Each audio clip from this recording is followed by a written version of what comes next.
And here we go, lesson 2 of the professional diploma in web development. In our last session, we focused on introduction to the web. In today's lesson, lesson 2, we are going to be focusing on the introduction to HTML as a markup language for the web. Now, let's have a look at what this lesson entails for today.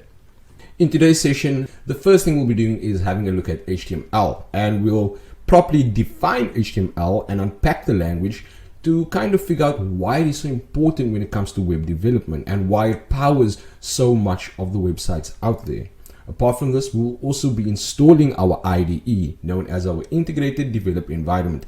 And this is a software package or software tool that we use as developers to write our code in. Okay, and then lastly, we'll create our very first web page. It'll be very basic at first, but as we progress, things will become a little, if not a lot more complex.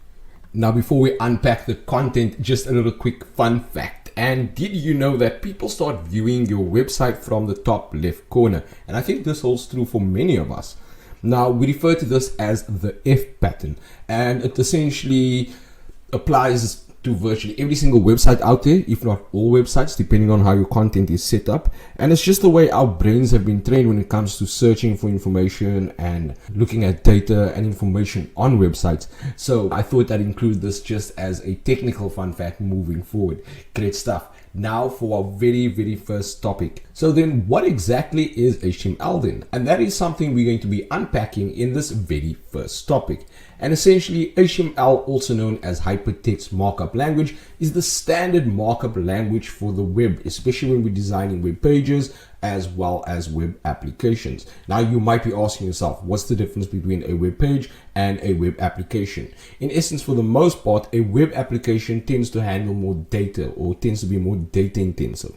Okay, and web browsers receive HTML documents from the web server, as we discussed in our very first lesson, or from local storage, and then renders these documents into multimedia pages using a client, for example. So then, what are some of the characteristics when it comes to HTML? Well, number one is that HTML is essentially the cornerstone technology used by most web developers or used by most websites. And this makes sense because there are other languages out there such as XML, but those languages are more for data intensive applications. So for the most part, most websites in the globe essentially use HTML as a language, especially because, again, it's a cornerstone technology of web applications or websites. Apart from this, it also allows you to embed media files such as music or MP3 files, audio files specifically, video files, as well as media files. And this includes things such as GIFs. Okay, and then also HTML follows this semantic design approach. So the code is sort of read from the top to the bottom of any HTML script. Everything gets generated from the top to the bottom. It's not as if your client is going to interpret the middle part of your code and then the top and just do a whole bunch of mixing. That is not the case when it comes to HTML. And we do a demo. I will show you exactly what we mean by semantic design. And then it also allows developers to embed JavaScript, and JavaScript is extremely powerful when you want to make dynamic changes on your website. A typical example here is maybe animating a button or providing a pop-up to the user so that they can actually do something, or just anything that you cannot do with HTML and CSS, you tend to be able to do with JavaScript. Now, the nice thing about JavaScript is that you can actually use JavaScript to build or compile your CSS as well as your HTML code.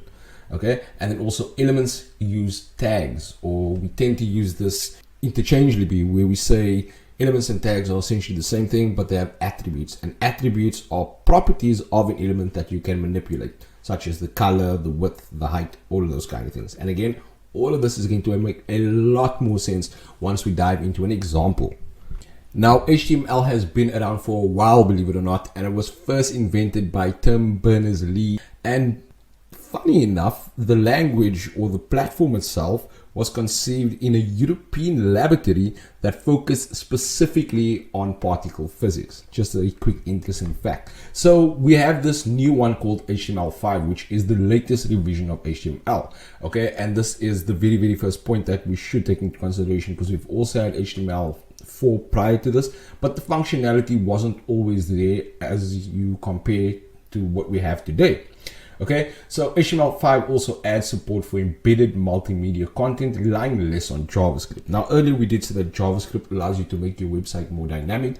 The idea behind this particular technology, HTML5, is that you can actually do a lot of things that you would previously require JavaScript for. You can do it purely through using HTML as well as CSS, for example. Apart from this, it also introduces application programming interface, also known as APIs. And a typical example of an API would be something like dialing into Google's services, such as Firebase services, as well as the Google Maps services. An API allows you to extend the functionality of your software or your web platform without having to write the code from scratch, right? And then also it does enable cross-platform development or implementation. And this is quite important, especially when we consider low-power devices such as mobile devices, because most people use mobile devices to either browse the internet or do their day-to-day tasks over the internet, as opposed to using a laptop or computer. So the focus here really is all about mobility at the end of the day. And then it also enriches the semantic content of documents by introducing new page structures, if you will. And we'll have a look at this in a second where I'll show you a very, very basic architecture. And then lastly, it also accommodates the use of multiple and outdated browsers, which is quite important and quite powerful, I think, especially if you consider users that still prefer browsers such as Internet Explorer or sometimes Edge, for example. They are not as popular as Chrome and Firefox, which tend to be your leading internet browsers, but at least HTML5 accommodates these browsers, ensuring that your reach to your user base is much, much larger. We've been talking about HTML for a while now, so I think it's about time that we actually have a look at the code for defining and creating a very basic and simple HTML document. In our first line of code, what we have is this thing called doc type HTML, and this code essentially allows us to declare that this is an HTML document. So when it's passed through the browser or a client, the client treats it as such, as an HTML document, just like you would have an MP4 video or MP3 audio file. There is a specific format to that file, okay? And then what we have is an opening tag for our HTML content, and anything between our opening and closing tag, when it comes to our HTML tag specifically, this is where you would host your content. Moving on, we have the head tag, and the head tag is essentially data about data. That's kind of the best way to think about it, right? And we can use the head tag if we want to convey information to the user that's not directly visible inside of the website. Take a tab, for example, in Chrome. There would normally be the name of the website. This is why we would use the head tag. And inside the head tag, we would use this thing called title. And this would be the page title or the website title, just as per the example we made a couple of seconds ago. Okay.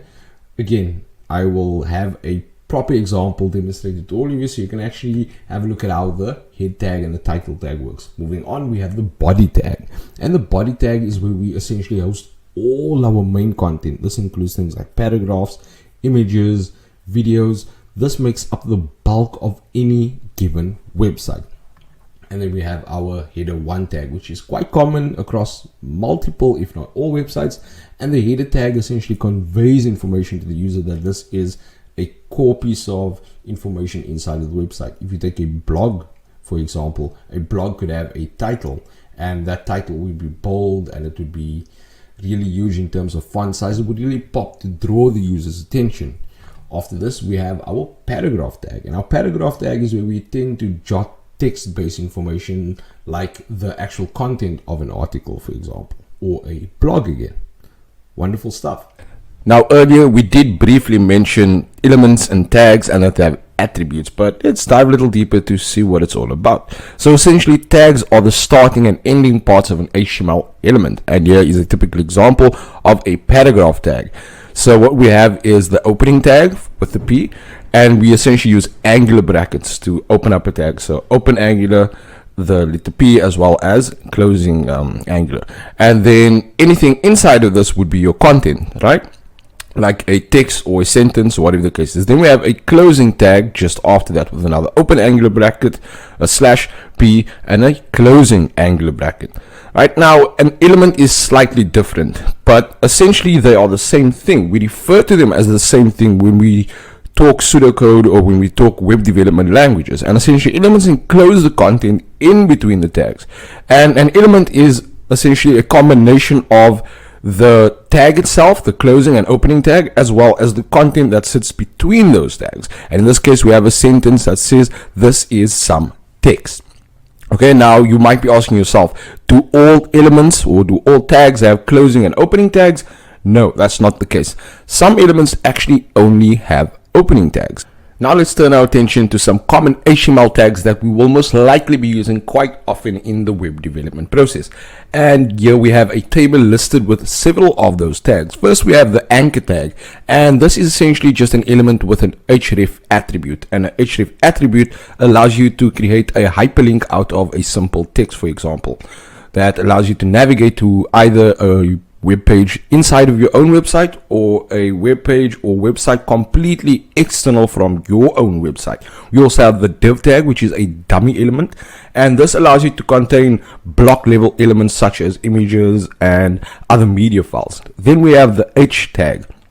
Now the h tag is essentially a heading tag, and we have h1 up until h6. H1 being the highest level and sort of the boldest and biggest text that you can think of, and they are used quite often for the headings of an article, where we would use H2 or H3 tags for subheadings with inside our blog or our article. And then we have the image tag, which is quite popular and quite useful for embedding media into your website or web page. And when we use the image tag, we must always use the source attribute, which is notated as src, and the source attribute just sort of points to a certain image inside of your file path that you want to load into your website. We can also use the alt attribute in the event that the source image doesn't load.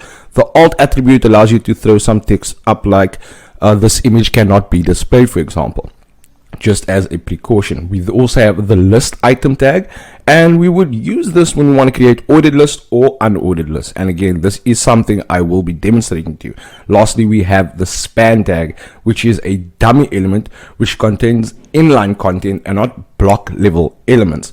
Wonderful stuff. Now let's have a look at some other tags that we could use to design the architecture of our website. Now, here are some additional common tags when it comes to HTML, as long with an architecture that we can kind of map it to as we progress and address each one on the list. And essentially, we first have the header tag, and the header tag specifies a header for the document or a section. Now, a header tag is, again, information that you can use to host things like h1 tags or h2 tags, or just overall or overarching headings for a particular website or a section. And then this brings us to our next one, the nav, which is extremely important and one we will definitely be covering when we decide to build a navigation bar. As essentially, a nav tag defines navigation links, and we tend to use this in conjunction with list items so that we can list several links within our website or inside of a web page. We also have the section tag, which defines a certain section in the document. So maybe you have a section that's focused on galleries or products or a quoting system. All of these kind of things sort of come to mind here. And then we also have the article tag, which is quite popular in blog post websites. And then moving on, we've got the aside tag, and the aside tag is essentially just that one element or the one portion of your website where you would want to assign additional information or content. And this could include things such as links. It could include things such as a API that externally links to Instagram or Facebook. Any information that's additional to your website but not necessarily core, for example. And then last, we have the footer. Now the footer is the very last part of a website, that bottom chunk where you often see things like about us and a whole bunch of links that wouldn't otherwise be in your navigation bar. Okay, now we also have the main and the figure tag. The main is essentially a combination of all of these tags put together. Your main tag is your overarching tag for every single tag. It houses all your tags, if you will. And the figure tag is essentially just used if you want to slot an image in somewhere inside of your website. Wonderful stuff. Now for an exciting part of this lesson, we will be installing our IDE. But before we do, I actually want to go through the list of popular IDEs that you can consider for web development. Keep in mind though, as we progress through this course, we will only be focusing on using one particular IDE. Now, like we mentioned before, an IDE is basically an integrated development environment, and this is the environment of the software that we use to script our code. So let's have a look at some of the popular ones out there and sort of factor out the ones we won't be using and the ones we will, or the one particular IDE that we'll be focusing on. And first, we have a very, very popular one known as Visual Studio Code, and this was developed by Microsoft. We also have Atom, which is my personal favorite and the one we will be using moving forward. Then we have Sublime Text, or Sublime Text 3 is the latest iteration of this IDE. And again, I will be perusing through each of them with you so that you can kind of get a feel for which one you might prefer, okay? But again, keep in mind, we'll be moving forward with Atom. We also have Brackets, and Brackets is pretty lightweight as well, very comparable to Atom in a sense. And then lastly, we have Note++, which has been around forever. So let's dive into each of these IDEs and delineate the different characteristics and the features that come with each one of these software packages. So firstly, we have Microsoft Visual Studio, and you can simplify the software by visiting visualstudio.microsoft.com. And Microsoft, the nice thing, one of the best features about Microsoft is that it's actually cross-platform compatible, which means you can use it on a Linux system, a Windows system, as well as on a Mac OS system. If you do want to download the software, just make sure that you are clicking on the download link for Visual Studio Code and not Visual Studio. Another great benefit of Visual Studio is that it allows you to actually install so many different packages or add-in packages and integrate packages to make your workflow a lot more seamless. And then there's also integration with things such as Azure. Now, next on the list, we have Atom, and Atom by far is my favorite IDE when it comes to web development, especially because it's a portable piece of software, it's extremely light, and it also shares the benefits of having a cross-platform capability system, much like we just discussed with Visual Studio Code. And this is what the user interface looks like. And another great feature about Atom is that you have access to GitHub, for example. So if you want to host your code, if you want to pull your code, you are able to do that. Visual Studio Code essentially has the exact same feature. And Atom also allows you to install additional plugins and packages. So the two are not very far off, although I will say that Visual Studio Code probably has way more features, but you won't be using all of them. And therefore, for myself, I just prefer Atom because of its lightweight capabilities and because of all the features you actually get with the software. Moving on, we also have Sublime Text, and as mentioned before, Sublime Text 3 is the current and the most recent stable build.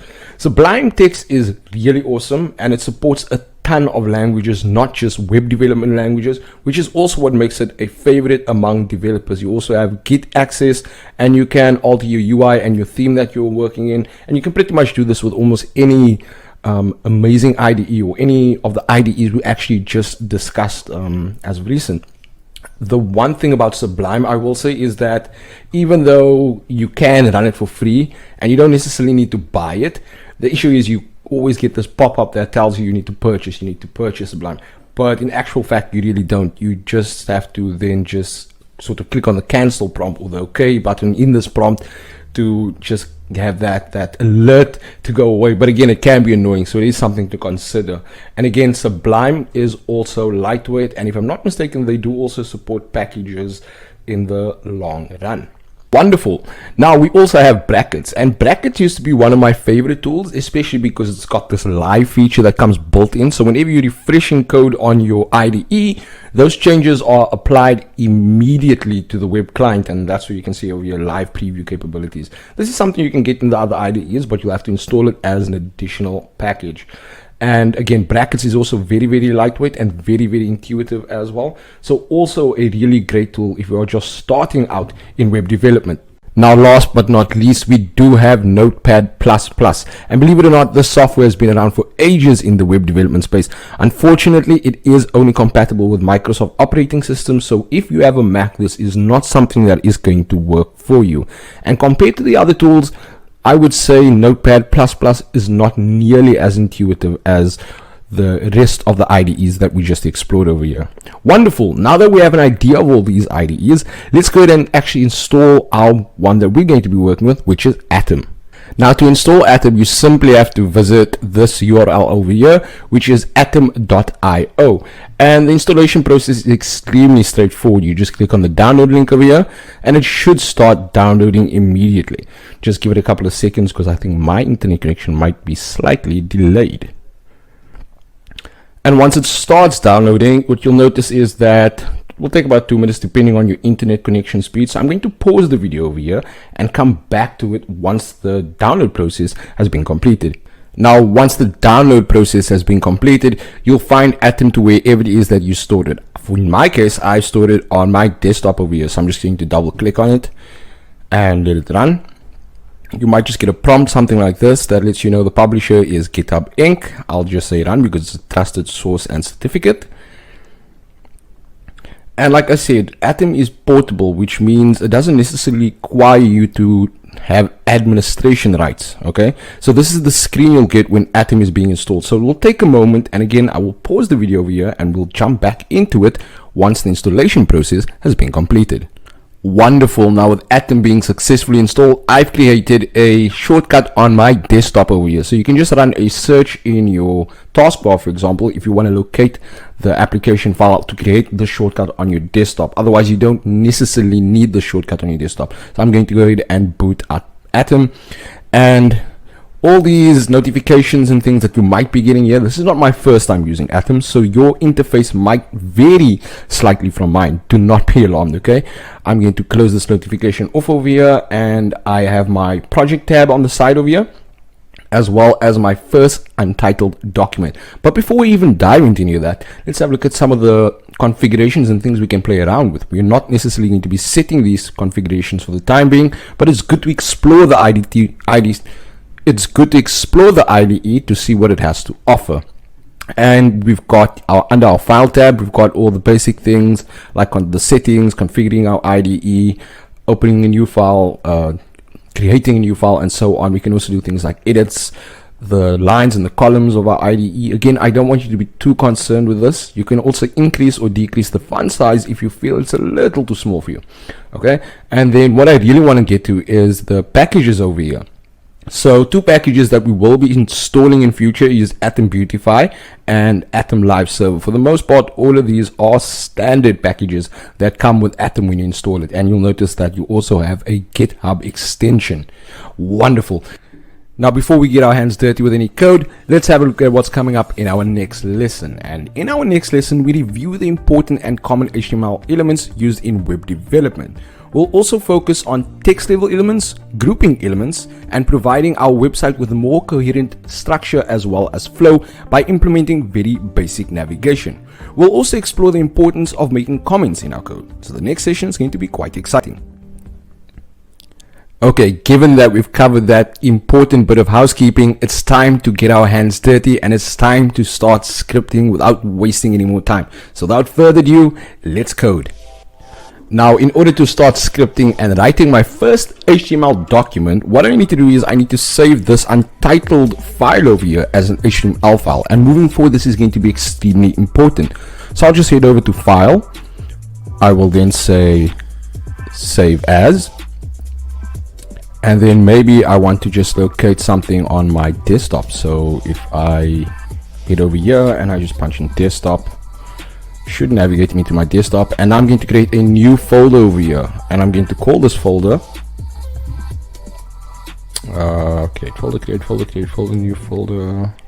I'm going to call this folder Shore Sandbox, so that moving forward we will be using this folder as our workplace, if you will. Okay, so let me just see, where is this option? There we go. So new folder, and I'm going to say Shore Sandbox.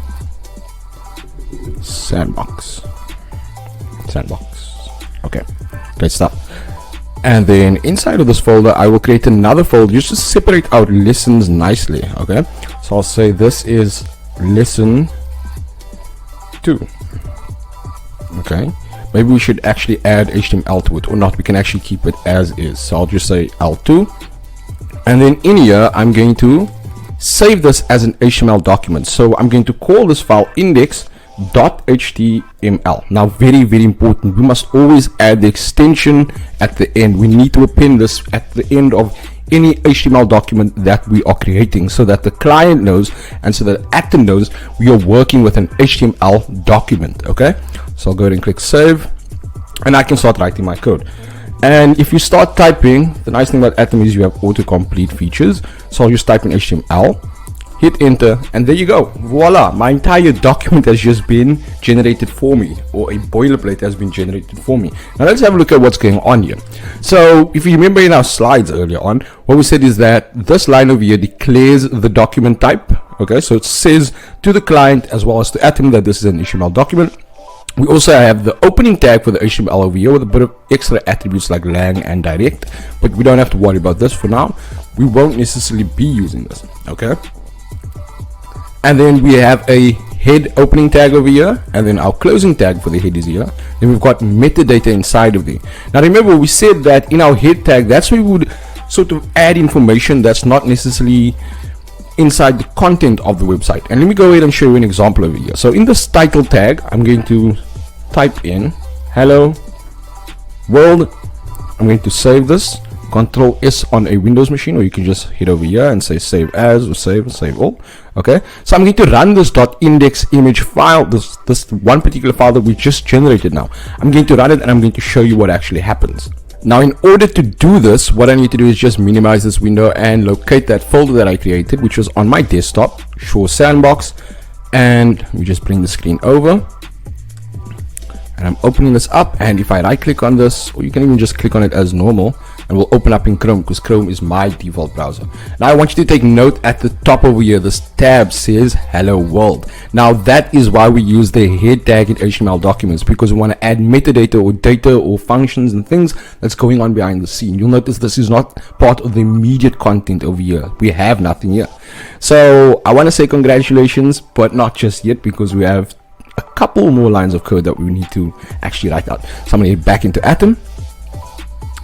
And now the next thing I'm going to do is I'm going to add a header tag. And remember, a header tag is used as a means to convey a important section of the website, if you will. So in the example that we made earlier with the blog, you would have the title of the blog. So I'm going to say header, okay, autocomplete if you want, and then click on that.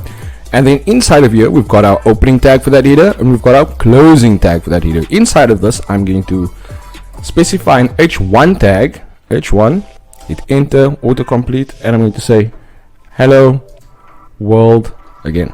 Okay, and the reason I'm just saying hello world again is because the name of this page is hello world according to the title, so therefore it just makes sense that the heading sort of speaks nicely to the title. Okay, I'll save that, minimize this, and I'll refresh my page, and there you go. You have officially written your first HTML line of code and created your first web page. Now this is extremely basic, obviously, but we need to start at some point, right? So let's maybe just add one more thing to our very basic website. And what I'm going to add now is a paragraph tag. Okay, just type in P, hit enter, it will automatically generate, and I'm going to say my name is Rushan, and this is my first HTML script. Yay! Just in the event that you need to give yourself a round of applause, and I think you should, because we are making headway. So I'll save that again, Control and S on a Windows machine again, and then I'll refresh this, and there you go. You now have your very first basic web page. And yes, this is bland, but as we move forward with more complex topics, especially when we get into CSS, we are going to make things a lot more user friendly and more appealing to the user's eyes. Okay, and then one thing I want to show you is the semantics that I was referring to when we talk about HTML. Okay, so I'm going to cut this out over here, this paragraph tag, and I'm going to paste it above my h1 tag, even though it's in the header. That's absolutely fine. I can even take this out and put it below the header inside the body. That's what we actually should be doing. Under normal circumstances, we want to keep everything clean, so I would actually put this in the body tag over here. Okay, so just indent that, save that. The result would essentially be the same. There won't be any changes. Okay, but just for design perspective, it makes more sense to use paragraph tags within your body. Again, I'm going to remove this, and I'm going to paste this on top of the h1 tag. Okay, and what you'll notice now is that if I refresh, the h1 tag is above the hello world header tag that we created. And why is this? Well, again, semantics, very important when it comes to HTML. And semantics refers to the fact that the code is interpreted from the top to the bottom. Okay, that is why these things have now been switched on. I'm just going to go ahead and cut this out again, put it back in here, and there you go. Wonderful stuff. So I hope the session was really useful. There's a lot more you can learn in HTML, and these are concepts we are going to be covering as we move forward, especially when it comes to attributes. So I'll see you in the next practical.